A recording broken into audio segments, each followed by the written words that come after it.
Hi friends, I hope all of you fine. Today I am discussing about vibration and its types. देखते हैं vibration क्या होती है और हम इसमें इसकी टाइप्स देखेंगे। असल में ये वाइब्रेशन जो है ये आईआर या इंफ्रारेड स्पेक्ट्रोस्कोपी है, वहाँ से निकली है। देखें, इंफ्रारेड स्पेक्ट्रोस्कोपी में हमने क्या देखा था कि हमने पिछले लेक्चर में थोड़ा उसका ओवरव्यू कर लेते ताकि स्टैंड करने में हमें इजी रह जाए। हमने पिछले लेक्चर में देखा था कि आईआर स्पेक्ट्रोस्कोपी क्या होती है, उसका प्रिंसिपल देखा था और उसके बाद हमने स्पेक्ट्रोस्कोपी देखी थी कि क्या होती है। फिर हमने देखा था कि वेवलेंथ और फ्रीक्वेंसी का जो इफेक्ट है वो इंफ्रारेड या स्पेक्ट्रम पर क्या इफेक्ट है। फिर उसके बाद जो हमने देखा था कि इसकी रीजन कितने होते हैं, वो 3 रीजन थे। 3 रीजन कौन से थे? फार इंफ्रारेड रीजन और मेन इंफ्रारेड रीजन और नियर इंफ्रारेड रीजन। जो हमारे पास फार इंफ्रारेड रीजन होते हैं वो विजिबल के करीब होता है। जो हमारे पास नियर इंफ्रारेड रीजन होता है वो क्या विजिबल के दूर होता है बहुत ज़्यादा। क्योंकि हम वाइब्रेशन देख रहे हैं, जब हमने रेडिएशन में देखा था कि आईआर स्पेक्ट्रोस्कोपी में देखा था, जब हम रेडिएशन को मॉलिक्यूल के ऊपर डालते हैं या मॉलिक्यूल के ऊपर पड़ती हैं तो क्या वो उसके अंदर जो एटम होते हैं वो वाइब्रेट करते हैं। और जो वाइब्रेशन होती है वो कितनी तरह के होते हैं और किस तरह से होती है वो हम यहाँ डिस्कस करेंगे कि वाइब्रेशन और इसके टाइप्स। पहले हम देख लेते हैं इसका ओवरव्यू क्या है। देखिए, इसका हम ओवरव्यू देख रहे, जैसे कि हम बात कर रहे हैं कि मॉलिक्यूलर वाइब्रेशन।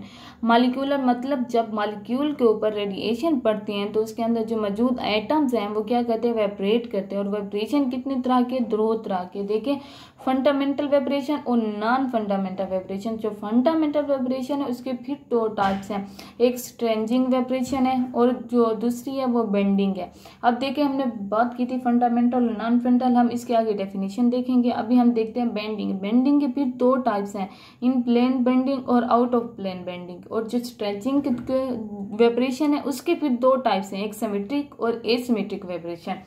हम देखते हैं इन प्लेन बेंडिंग क्या होती है, उसके भी फिर 2 टाइप्स हैं, एक सीजरिंग एक रॉकिंग। और आउट ऑफ प्लेन हम देखते हैं तो उस बेंडिंग उसकी कितनी 2 हैं, एक वैगिंग है एक ट्विस्टिंग है। चले हम इसकी डिटेल देखते हैं कि मॉलिक्यूलर वाइब्रेशन क्या होती है। ऐसी वाइब्रेशन जो मॉलिक्यूल के अंदर हो। और मॉलिक्यूलर वाइब्रेशन की जो टाइप्स है उसको हम डिस्कस करते हैं।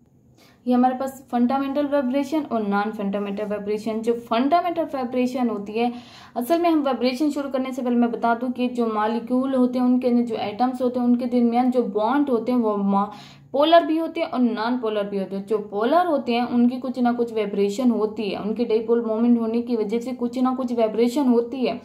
और जो नॉन पोलर होते हैं उनकी तो वाइब्रेशन होती नहीं है, इसी वजह से वो स्पेक्ट्रम में नहीं आते, उनके बैंड नहीं आते स्पेक्ट्रम में, तो हम उसे यानी उनसे हम इनएक्टिव कहते हैं। और जो वाइब्रेशन शो करते हैं इससे एक्टिव कहते हैं। और ये आईआर स्पेक्ट्रोस्कोपी जो है वो इनएक्टिव मॉलिक्यूल यानी नॉन पोलर मॉलिक्यूल को ही स्टडी नहीं करती। अब देखते हैं फंडामेंटल वाइब्रेशन। फंडामेंटल वाइब्रेशन क्या है? Vibration which appear as bond in spectrum. मतलब कि ऐसी वाइब्रेशन जो बैंड जो हमारे स्पेक्ट्रम है उसमें बहुत सारे बैंड्स आते हैं, उसमें जो एक बैंड्स होता है वो देखें फंडामेंटल वाइब्रेशन का जो पता चलेगा वो किस तरह पता चलेगा कि एक बैंड बनेगा हमारे स्पेक्ट्रम में तो हम कहेंगे यहाँ फंडामेंटल वाइब्रेशन हो गया। और जो नॉन फंडामेंटल वाइब्रेशन है वो वाइब्रेशन जो है वो डिपेंड करती है फंडामेंटल वाइब्रेशन पे कि ये जो नॉन फंडामेंटल वाइब्रेशन है ये किस तरह बनी है, वे फंडामेंटल के ऊपर बेस करते हैं। जब ये अपेयर होगी तो उसके बाद नॉन फंडामेंटल वाइब्रेशन भी अपेयर हो जाती है। फिर हम देखते हैं फंडामेंटल वाइब्रेशन के टाइप्स कितने हैं, वो 2 हैं, एक स्ट्रेचिंग वाइब्रेशन, दूसरी कौन सी? Bending vibration. जो स्ट्रेचिंग वाइब्रेशन है हम उसकी डिटेल देखते हैं वो कैसे। देखिए स्ट्रेचिंग वाइब्रेशन क्या होती है। Vibration involve a continuous change in interatomic distance along the axis of bond between of 2 atom। मतलब कि जो हमारे पास ऐसी वाइब्रेशन जो कंटिन्यूअसली चेंज, मतलब कि हमारे पास समझें ये एक बॉन्ड है, अब ये इनके दरमियान जो बॉन्ड है देखें ये कंटिन्यूअसली क्या करते हैं, वाइब्रेशन शो करते हैं। और स्ट्रेचिंग का मतलब क्या होता है? स्ट्रेंच मतलब कॉन्ट्रैक्ट रिलैक्स। तो मॉलिक्यूल के जो बॉन्ड रहते हैं वो भी ऐसे कॉन्ट्रैक्ट और रिलैक्स होते रहते हैं। देखें हमारे पास स्प्रिंग है, ये क्या रिलैक्स हो गया और इसके बाद ये क्या हो गया, ये कॉन्ट्रैक्ट हो गया। मतलब कि हमारे पास जो स्ट्रेचिंग वाइब्रेशन है वो कुछ इसी तरह, इसी स्प्रिंग की मिसाल ले लें, जैसे कि यहाँ मॉलिक्यूल है और यहाँ 2 मॉलिक्यूल है, तो इनके दरमियान ये जो बॉन्ड है ये क्या करते रहते हैं, स्ट्रेच करते रहते हैं, स्ट्रेचिंग। और स्ट्रेचिंग के फिर 2 टाइप्स हैं। और स्ट्रेचिंग में क्या होता है कि इसमें ना एनर्जी बहुत ज़्यादा रिक्वायर होती है। अब बॉन्ड को स्ट्रेच करने के लिए बहुत ज़्यादा एनर्जी की ज़रूरत होती है, इसलिए यहाँ पर जो वेवलेंथ हम यूज़ करते हैं वो शॉर्ट होती है वेवलेंथ।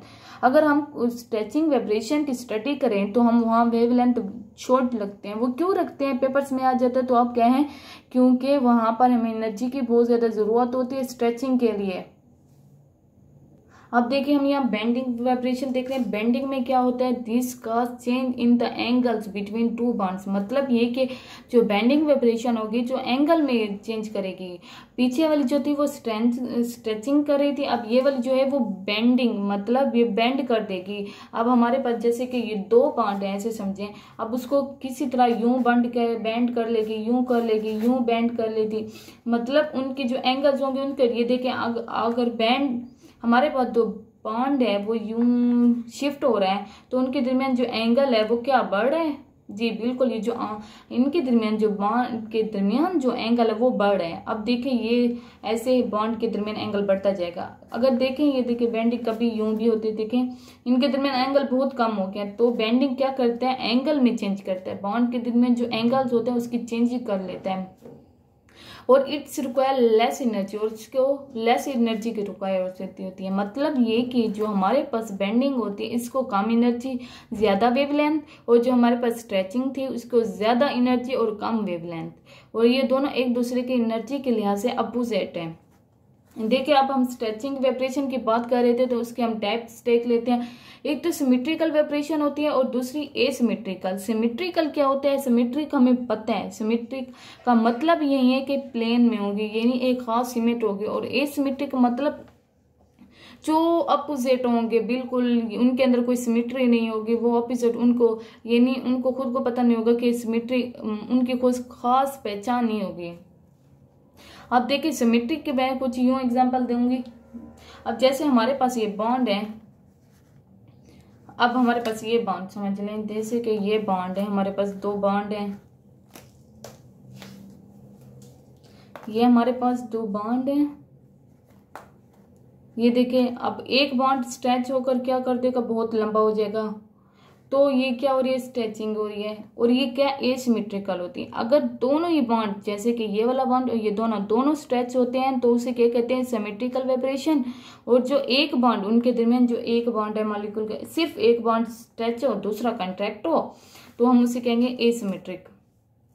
और जो बॉन्ड इसमें डिस्टेंस इंक्रीज होगा और डिक्रीज भी होगा, मतलब इक्वल लेंथ में। अगर देखें जो हमारे पास ये बॉन्ड थे ये कम भी हो सकते हैं और ये ज़्यादा भी, रिलैक्स भी हो सकते हैं, कॉन्ट्रैक्ट भी हो सकते हैं, और ये इक्वल ही होंगे, इनके दरमियान सिमेट्री होगी, खास किस्म से एक खास तरतीब से, यानी कॉन्ट्रैक्ट और रिलैक्स होंगे। जबकि एसिमेट्रिक में हम देखते हैं तो यहाँ कोई सिमेट्री नहीं है, तो ये अपनी मर्जी से कोई एक बड़ा हो रहा होगा, एक रिलैक्स, एक कॉन्ट्रैक्ट, एक कॉन्ट्रैक्शन एक शो कर रहा होगा, एक रिलैक्स हो रहा होगा, यानी इस तरह से यहाँ एसिमेट्रिक में होगा। यहाँ पर जो बॉन्ड इंक्रीज और डिक्रीज होते हैं वो स्टिमुलेसली, मतलब सेम तरह से होता है। देखिए ये बढ़ेगा तो ये बढ़ेगा। अब यहाँ पर जो बॉन्ड इंक्रीज या डिक्रीज होंगे वो उसकी कोई खास सीमेंट, ये बढ़ रहा है ये कम हो रहा है, या ये बढ़ रहा है ये कम हो रहा है, कोई खास सीमेंट नहीं होती। अब हम देख लेते हैं बेंडिंग वाइब्रेशन। बेंडिंग वाइब्रेशन हमने उसके पीछे देखी थी, क्या हो रहा था, वो बॉन्ड एंगल में चेंज हो रही थी और उससे कम एनर्जी की जरूरत थी। अब यहाँ देखते हैं बेंडिंग वाइब्रेशन और आल्सो कॉल्ड डीफॉर्मेशन। मतलब ये कि हाँ ये सही कह रहे हैं ना, बिल्कुल।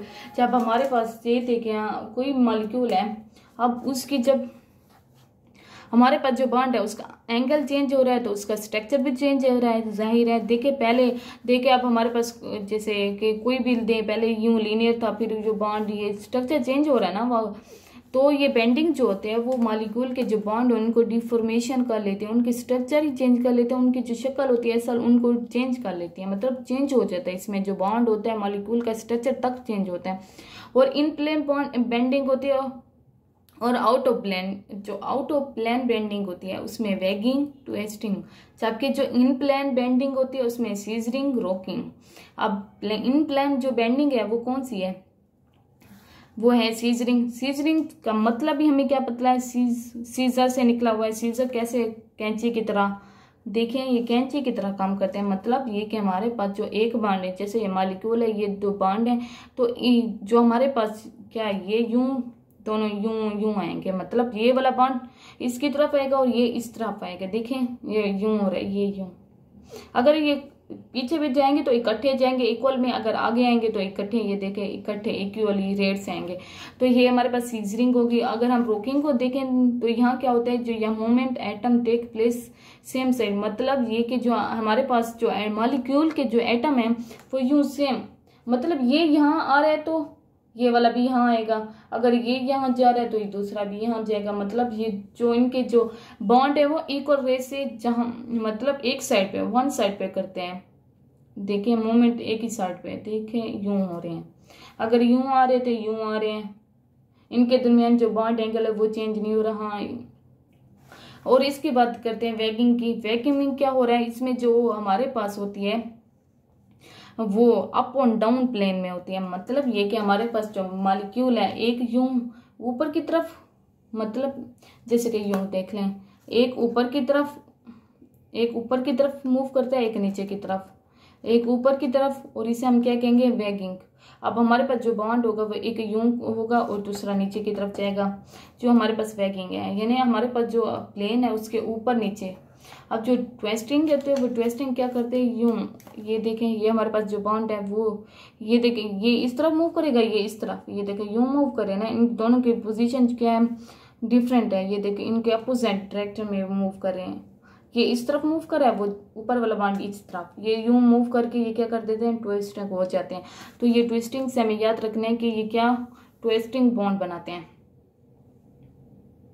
हमने इस टॉपिक में देखा कि हमारे पास जो वाइब्रेशन होती है वो क्या होती है, और वाइब्रेशन क्यों होती है, वो रेडिएशन की वजह से होती है। और हमने उसकी टाइप्स देख ली, और टाइप्स में हमने देखा कि कितनी टाइप्स हैं और किस तरह से वह वाइब्रेशन शो कर रहे हैं। तो ये this is all about my topic. I hope आप लोग मुझे मोटिवेट करेंगे, आप लोग की ही मोटिवेशन से मैं आगे बढ़ूंगी। Please subscribe my channel and like the videos.